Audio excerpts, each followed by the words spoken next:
करके किसी भी ऐसे व्रत की कथा कहिए जिससे मेरा कल्याण हो। महेश वशिष्ठ बोले कि हे राजन, सब व्रतों में उत्तम और अंत में मोक्ष देने वाले अमल की एकादशी के व्रत का मैं वर्णन करता हूँ। यह एकादशी फागुन मास के शुक्ल पक्ष में होती है।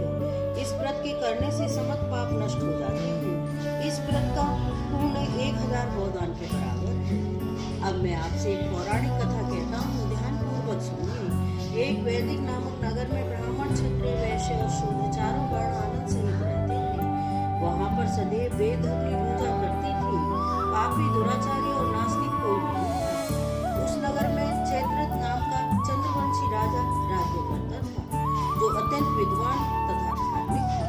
सभी नगरवासी विष्णु भक्त थे और आबाल, वृद्ध, स्त्री, पुरुष एकादशी का व्रत किया करते थे।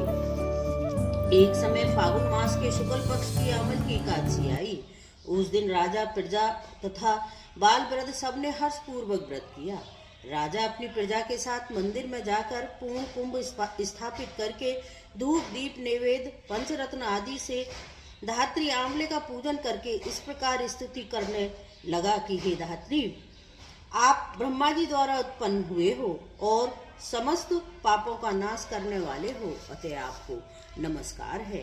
अब आप मेरा अर्घ्य स्वीकार करें। आप श्री रामचंद्र जी द्वारा सम्मानित हो, मैं आपकी प्रार्थना करता हूँ, अतः आप मेरे समस्त पापों को नष्ट करें। उस मंदिर में सबने रात्रि को जागरण किया। रात के समय वहां एक बहेलिया आया जो अत्यंत पापी और दुराचारी था। वह अपने कुटुंब का पालन जीव हिंसा करके किया करता था। भूख तथा प्यास से अत्यंत व्याकुल वह बहेलिया इस जागरण को देखने के लिए मंदिर के एक कोने में बैठ गया और विष्णु भगवान तथा एकादशी महात्म्य की कथा सुनने लगा।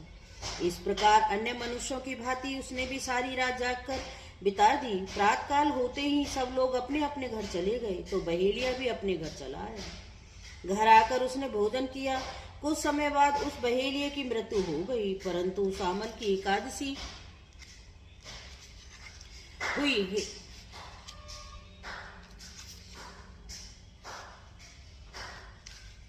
का व्रत व जागरण करने के कारण उस बहेलिये ने राजा विदरथ के घर जन्म लिया और उसका नाम वसुरथ रखा गया। युवा होने पर वह चतुरंगी सेना तथा धन धान्य से युक्त होकर 10,000 ग्रामों का पालन